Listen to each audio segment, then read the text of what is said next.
This is Christian Gomez for the New Americans Unrestricted, and today we have the pleasure of interviewing U.S. Senator Ron Johnson of Wisconsin. Senator Johnson, thank you so much for joining us today here at the New American. Well, Christian, thanks for having me on. So, Senator Johnson, if a vote were held today, hypothetically, in the Senate on the One Big Beautiful Bill Act that passed in the House of Representatives, H.R. 1, would you vote for it? And would it pass in the Senate? Why or why not? I wouldn't vote for it, and a number of other senators wouldn't vote for it either because it just simply doesn't meet the moment. The fact of the matter is, according to CBO, and I'm not the biggest fan of CBO, but this is probably a rosy scenario. Over the next 10 years, we'll spend $89.3 trillion, incur another $22 trillion of deficit. And that assumes a tax increase because they're doing it based on current law of about $4 trillion. So if we extend current tax law, which I am in favor of, that's going to add something more, maybe not a full $4 trillion. They're also assuming an interest rate of 3.3%. As you're seeing bond markets react to the paltry nature of the One Big Beautiful Bill, those interest rates are going up. Average 50-year interest rate is over 55%. We're at 3.3%. So there's a lot of room for us to move if creditors view us as an uncredit-worthy entity. So again, it simply doesn't meet the moment. We need to get serious about preventing the further mortgaging of our children's future. So what needs to change in the bill for it to get your support and the support of other senators as well, probably? I've been pretty consistent since I wrote my first op-ed for the Wall Street Journal on January 1st. And I've been laying out options to return to a reasonable pre-pandemic level of spending and a process to achieve and maintain it. So let's talk about a reasonable pre-pandemic level. I've taken a look at Bill Clinton in 1998, when we actually had a surplus, Barack Obama in 2014, and President Trump in 2019. And I've taken their actual outlays, increased them by inflation and population. I've left Social Security, Medicare, and interest alone, spend what you need to spend. If you do that, you have a pre-pandemic baseline of somewhere between $5.5 and $6.5 trillion. This year we'll spend over $7 trillion. Next year we're on path to probably spend about 7.3. The House, again, the only number they talked about was 1.5 trillion, which sounds like a lot, but when you realize it's 1.5 less about 300 billion for defense and border, now you're down to 1.2. That's less than 1.3% of the 89.3. And again, we've increased spending from 2019 from 4.4 to $7 trillion. That's a 58% increase. This population has grown a little over 2%. Again, completely unjustified. We've got to return to a reasonable pre-pandemic level, and this bill simply doesn't do it. So what do you think it says about the state of the Republican Party specifically when only two Republicans in the House of Representatives, Thomas Massie of Kentucky and Warren Davidson of Ohio, actually voted against the One Big Beautiful Bill Act precisely for the same reasons that you've outlined? We got a lot of big spenders in our party, too, that are whistling by the graveyard. Fortunately, in the Senate, there are enough of us that aren't whistling by the graveyard, and we're going to do everything we can to help the president succeed. Remember, the 2017 Tax Cut and Jobs Act, when that got delivered by the House, it also was unacceptable. All it did was cut taxes for 5% of American corporations. That's it. 95% of American businesses, all the pass-throughs, all the mom-and-pop shops, we're going to be left completely without tax relief, completely hosed, completely uncompetitive against the big guys. I'm the guy that had to dig my heels in and say, no, this is completely unacceptable. I don't really like being in that position, but I'm in that position again here with the One Big Beautiful Bill, which really needs to be broken up into parts. We don't have the time to do the work to go line by line, as Elon Musk and DOGE showed us, contract by contract. You have to expose the waste, fraud, and abuse. If you do that, and I've laid out exactly, all these spending categories, 2,000 lines plus, how much those spending outlays exceed 2019 plus up for inflation population. So you have to focus on that. Bring a business-like approach to it, budget review panel, get these agencies to justify why are you spending more than we spent in 2019 plus up for inflation and population growth. Justify that. If they can't, cut it. I think there'll be lines in the budget that they can't justify any spending on. But you have to do the work, and that takes time. And trying to rush this thing through based on a slogan of one big beautiful bill, devoid of substance, again doesn't meet the moment. You simply don't have the time to do it. Absolutely. And speaking of spending, you mentioned there's a lot of big spenders in the party. Why do you think that is? Why do you think so many Republicans who get elected with the right rhetoric don't have what it takes to stand up for the principles of cutting like you do when the time comes for it? Because there's not a whole lot of public pressure to reduce spending. There's not much pressure to reduce deficits. In theory, people will say that, but everybody loves the free federal money, right? Everybody loves it. And it's so easy for the big spenders to attack those that are going to slash the budgets. Look at what's happening in terms of Medicaid debate right now. Republicans uniformly wanted to repeal and replace Obamacare, right? They apparently have forgotten or don't realize that the problem with Medicaid right now is the Obamacare component. They changed the name of it. Now it's called Medicaid expansion. And let me quick describe how insidious that is. Normal Medicaid, which we support, that pays medical bills for disabled children, pregnant women, other vulnerable individuals.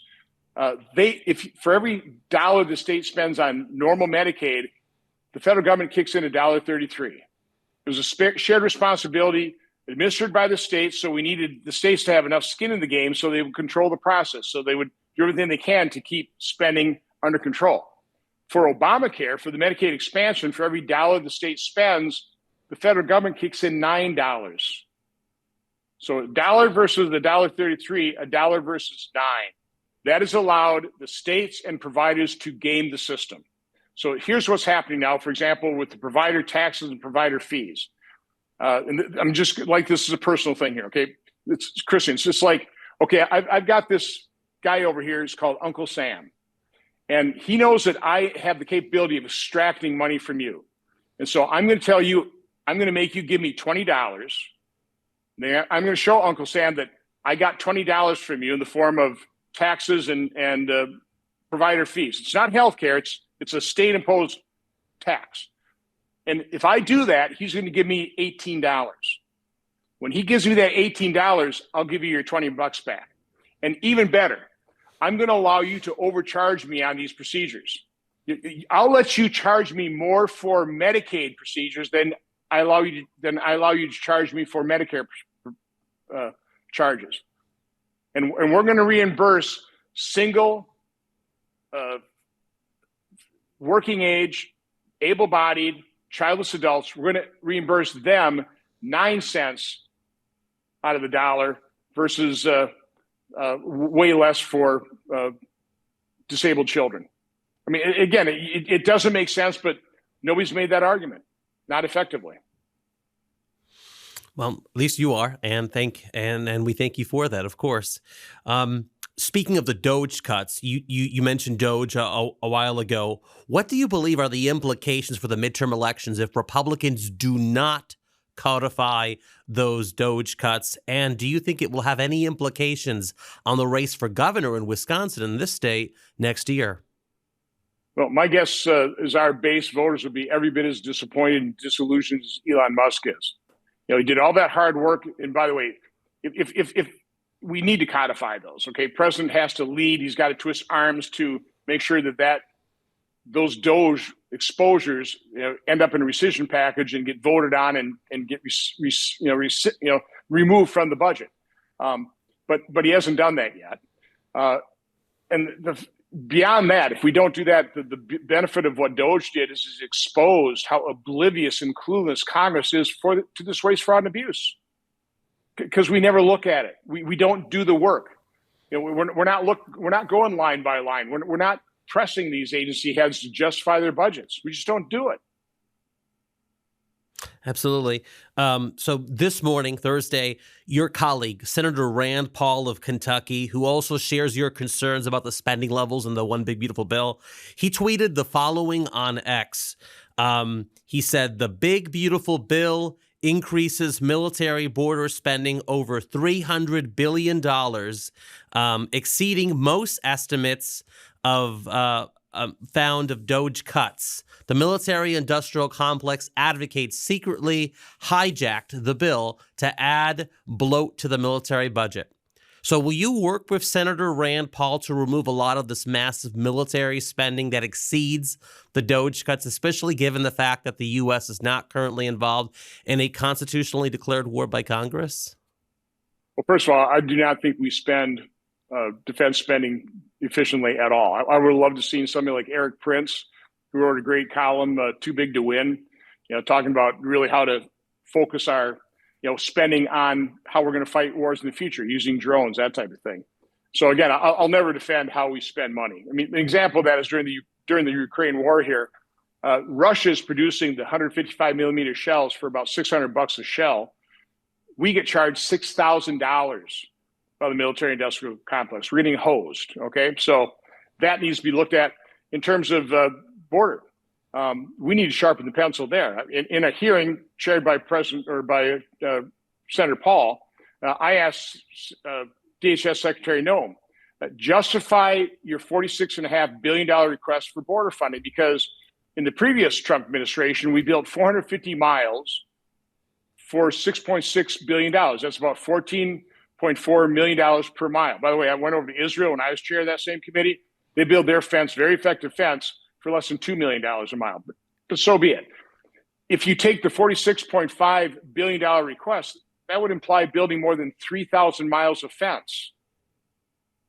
The border's not that long on the southwest border, so justify that. So no, I'm totally on board with Senator Paul. We need to get the administration to sharpen the pencil on all of these spending requests. Right now, they just came up with a number. That's how sloppy all this is. Just come up with a number, package up in something called one big beautiful bill, twist arms people to pass it because you got to do this or else we won't win the majority. What's the point of having a majority if you don't use it to stop mortgaging our children's future? Absolutely. I mean, and also, what's the point of having a majority if you're going to spend at the same level as Democrats, Hakeem Jeffries, Schumer, and Biden, right? Yeah, you don't defeat the deep state. And that's the reason I voted for President Trump, to defeat the deep state.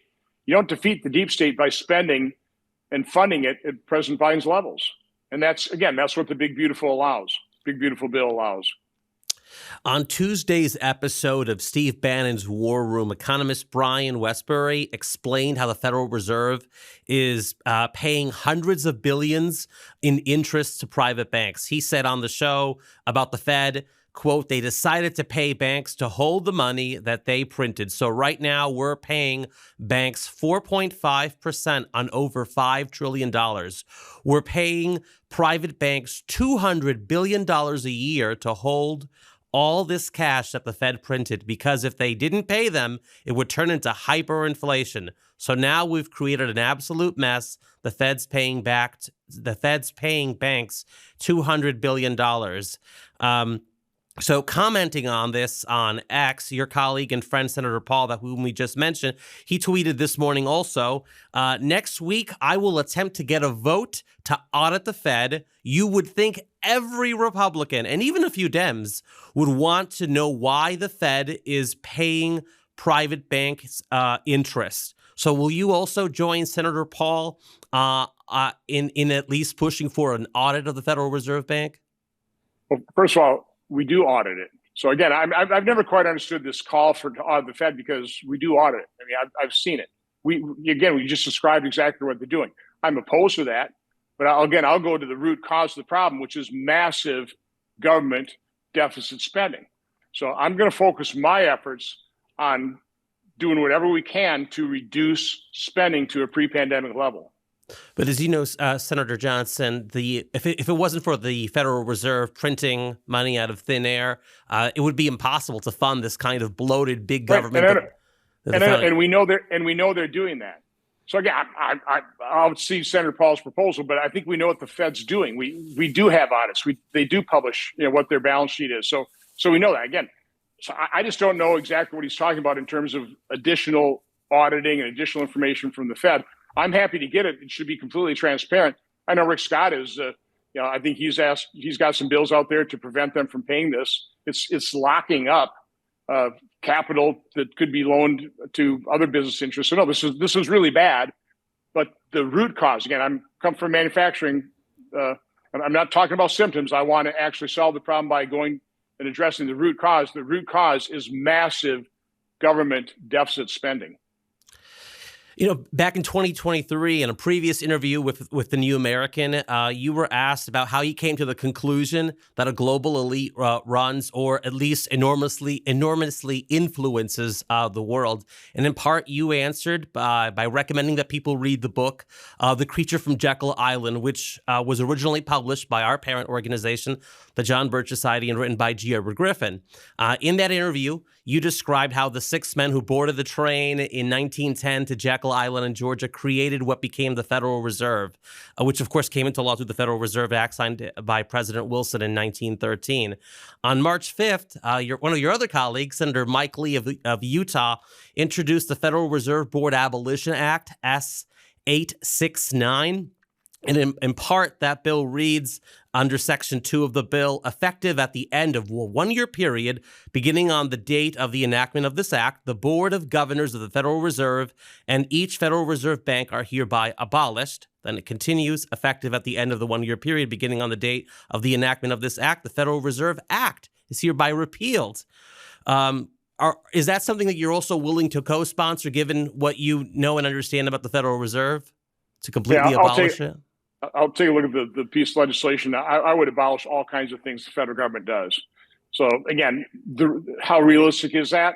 Probably not very, but it's very good to be having that conversation, be taking a look at exactly what the Federal Reserve has done, what harm it's done to this country, you know, how it has facilitated the grotesque level of fiscal irresponsibility. But again, I'll come back to the primary problem right now is what Congress is doing and the administration is doing, and primarily Democrats. But again, we've got big spenders, and we've kind of gone along with it. You know, listen, I ran in 2010, part of the Tea Party movement. I still view myself more Tea Party than Republican Party. You know, doing parades, shouting, "This is a fight for freedom. We're mortgaging our children's future. It's wrong. It's immoral. It's got to stop." I mean, that's what I believed in 2010. I believe it today. Unfortunately, you know, we have Republicans that are pretty much on board with the pretty massive federal government, and you know, I've heard it said that show me one member of Congress that ever lost the election because they spent too much money. And I'm sad to report that is probably a true statement. So we need public pressure, but the public pressure only begins with public education. And we need to focus on the primary problem here.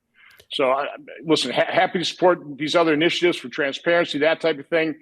But I want to laser focus on the main problem, which is the size, scope, and cost of government. And that boils down to spending. Quit funding it. Are you going to try to force a vote in the Senate next week when you get back there to codify the DOGE cuts on the Senate side before they try to pass the one big beautiful bill in the Senate? Well, rescission packages have to start from the White House, the administration. That we've been trying to pressure members of the administration, send us up rescission packages and get the president to lead. He's got to be out there with Elon Musk pointing out these grotesque examples of waste, fraud, and abuse. He did it in his State of the Union address, but he's got to be out there every week. They've got to be sending us a rescission package. I mean, they're talking now about a $9 billion rescission package, even though Elon has identified something like $165 billion. So where's the disconnect? Why haven't we seen a rescission package? This requires presidential leadership. And I want him twisting the arms of members of Congress who would vote no on eliminating that waste, fraud, and abuse. But again, this has to start from the administration. We in Congress have been asking for this. It's basically fallen on deaf ears. Why do you think it is then that the administration hasn't put forward the rescission package request then? Well, I assume it's because they've kind of floated them and they've gotten resistance on what's in the package. But again, that's why it requires presidential leadership. You know, that's where he has to use his mandate and say, no, I was elected to defeat the deep state. I was elected to get our fiscal house in order. This is the way you do it. I need to start twisting Republican arms to vote for this stuff. Absolutely. Last week when the House, right before the House voted on the One Big Beautiful Bill Act, President Trump called Thomas Massie a grandstander for opposing it and saying he should be voted out. Now, given that you and Senator Paul and other senators have expressed have expressed concerns that you will not be voting for the One Big Beautiful Bill Act, are you and Senator Paul and those others who oppose it planning to make a visit to the White House to talk to President Trump to get those rescission packets before there can be a vote, or to combine it somehow, spending cuts with a passage of the One Big Beautiful Bill? I've already had 2 meetings with President Trump, part of the Budget Committee and part of the Finance Committee, because I've been laying out all the numbers, because I've had these pre-pandemic spending options, because I have the variance sheets showing how we exceed those pre-pandemic levels by spending function. I've generally been about the second or third person to present to the president. When I've presented it, his reaction was, "I love this. I also ought to love this. Has this been presented to him?" I said, "No, Mr. President, how about you and I go over to present this to the House?" As I worked on the Big Beautiful Bill, never took me up on the offer. Instead, we got the One Big Beautiful Bill that is completely inadequate. So again, my interaction with the president is he supports what I presented him. We need him to commit to it and be serious about it. Do you suspect that there may be someone in the White House, not President Trump, but another person in the administration who's maybe sabotaging this? Because if the president wants it, you want it, and many others want it. Clearly, there's someone or something that's preventing this from happening. Have you been able to identify what that may be? Well, first of all, I sympathize with Speaker Johnson's challenge of trying to get One Big Beautiful Bill through the House, which is why I always recommended split it up, break into sections of things we basically all agree on, that if there are a couple people that kind of object, that's when President Trump needs to twist those arms. But do what you need to do, and then take the time to explain to the American public, to get them on our side on these rescission packages, to get them on our side of, in order to save Medicaid for the vulnerable, for disabled children, we need to make sure that able-bodied, working age, childless adults actually work. And we don't allow them, the states and the state providers, to game the system and basically steal from the federal taxpayer. That requires presidential leadership. That requires him to use his bully pulpit. That takes time. So again, I don't think it's like somebody's trying to sabotage. I think it was just a flawed process. It was an incorrect decision to expect to pass One Big Beautiful Bill and put all this crap together. But that's how the process has always proceeded. That's why we're $37 trillion in debt. Rather than vote on individual bills, you package up a bunch of awful big spending items, things that exacerbate the problem, with things that you have to do. Well, again, I've never voted for an increase to debt ceiling. I'm willing to do one as long as we get this under control. But if we're not, again, I'm with Senator Paul and a bunch of others that we're going to dig our heels in and say, no, we've got to get serious about this. This is unsustainable. It's obvious it's unsustainable. And the way you have to do it, and again, this is what's going to be different between the House and the Senate. You've got people like me. I know the numbers. I've looked at the history. I can spout them off at will, probably too many numbers. They're gonna have to engage in that debate, actually using facts and figures and substance versus a slogan. Absolutely. Speaking about the One Big Beautiful Bill and some of the crap, like you mentioned, that's in the One Big Beautiful Bill, I think this may have been taken out of the final version just before they voted on it. Might still be in there. But it's section 41006, and it's about carbon capture pipelines. It says, notwithstanding any other provision of law, if the commission, referring to a commission about carbon capture pipelines, issues a license under subsection C1 of this section and the licensee is in compliance with such license, no requirement of state or local law that requires approval of the location of the covered pipeline with respect to which the license is issued may be enforced against the licensee. So in other words, because that sounds very confusing the way it's written. In other words, this is language that it sounds like it would explicitly overrule all state and local laws regarding the routing of carbon capture pipelines, which the whole idea of carbon capture pipelines is, Senator Johnson stems back to the Green New Deal, the United Nations 2030 Agenda for Sustainable Development, the idea that net carbon is bad for the environment and has to be eliminated by 2050 or 2030 even. Do you support, because there's a lot of Republicans in the Midwest who seem to favor these carbon capture pipelines. Where do you stand on that kind of technology? Is that just perpetuating the Green New Deal within the Republican Party, or do you see that differently? First of all, you just proved how incomprehensible legislative language is. Now, take that, expand it to a 2,000-page bill that gets dropped on your desk, and you have to vote on it within 24 to 48 hours. That's why I generally vote no. Okay? So, no, listen, I think climate change is a hoax. I think CO2 is plant food. I think we've already spent $5 or $6 trillion trying to combat climate change. We haven't even moved the needle based on their own models. We'll adapt.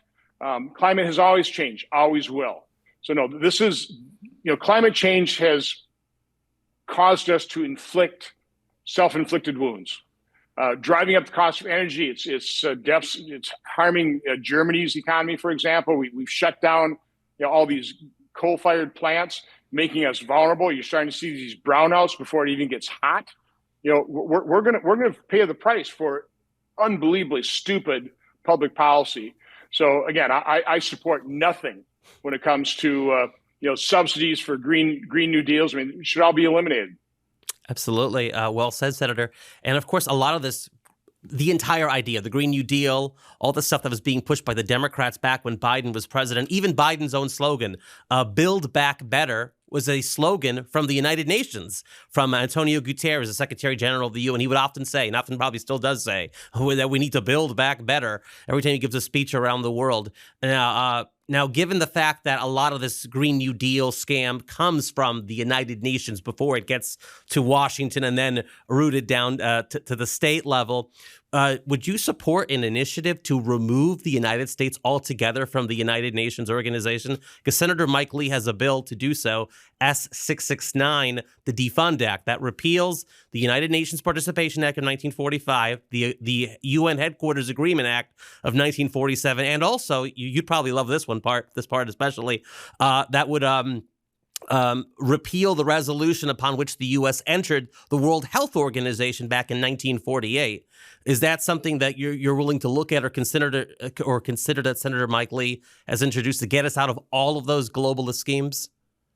Yes. I mean, again, they are not helpful. I can certainly understand a organization where world leaders can get together, but this has been thoroughly corrupted. It's contrary to U.S. sovereignty. Generally, they work against U.S. interests. So at this point in time, I don't see any value to these world organizations. As much as I get it, it'd be nice to have some kind of organization to take a look at things like Ebola and try and prevent them from spreading and do things in terms of global health. But they've just been captured by the likes of the Gates Foundation and the globalists, the Davos crowd. And again, it impinges and infringes upon U.S. sovereignty. So yeah, I'm not a fan of these organizations and the way they're currently constituted. Well, trying to end on a happy note here, how optimistic, Lord willing, are you that next week, or at least beginning next week, that you will be able to try to get some positive changes with the One Big Beautiful Bill and even rescissions or cuts to spending levels in Congress? Well, I think Elon's interview on the Sunday shows, I think that prompted the White House to send up a rescission package. But again, if it's only $9 billion, again, that's still pretty meager compared to all the work and effort that the DOGE effort and all those hardworking folks put in.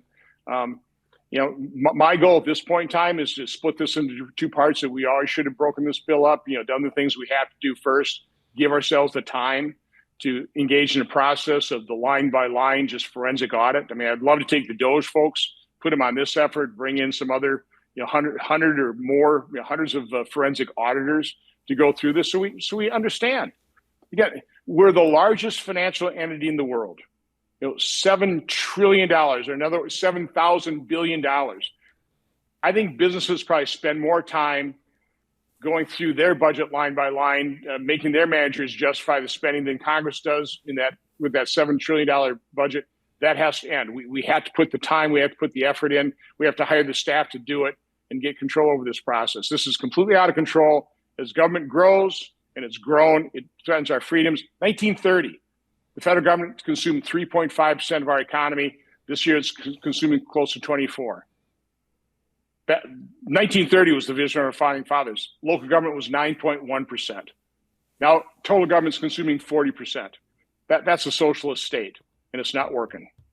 No, it isn't, and thank the Lord that we have you down there in Washington, trying to make sure that we can restore sanity and limited government back to Washington. Thank you so much, Senator Johnson, for your time.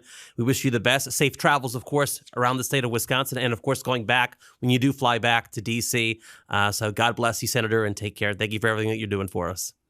Thanks for having me on. Thanks for everything you do. Take care. Thank you. Take care. Well, that was our interview with Senator Ron Johnson of Wisconsin. As you may have noticed, we discussed also carbon capture pipelines, and the John Birch Society has produced an entire documentary on that subject called Unearthing the CO2 Pipelines, which you can watch on standyourground.watch. In addition to watching that film, we also encourage you to go back to thenewamerican.com. Check us out here for more interviews of other members of Congress, such as Congressman Tom Tiffany of Wisconsin, and also Congressman Thomas Massey, and many other videos and interviews on our website. So check us out here at thenewamerican.com.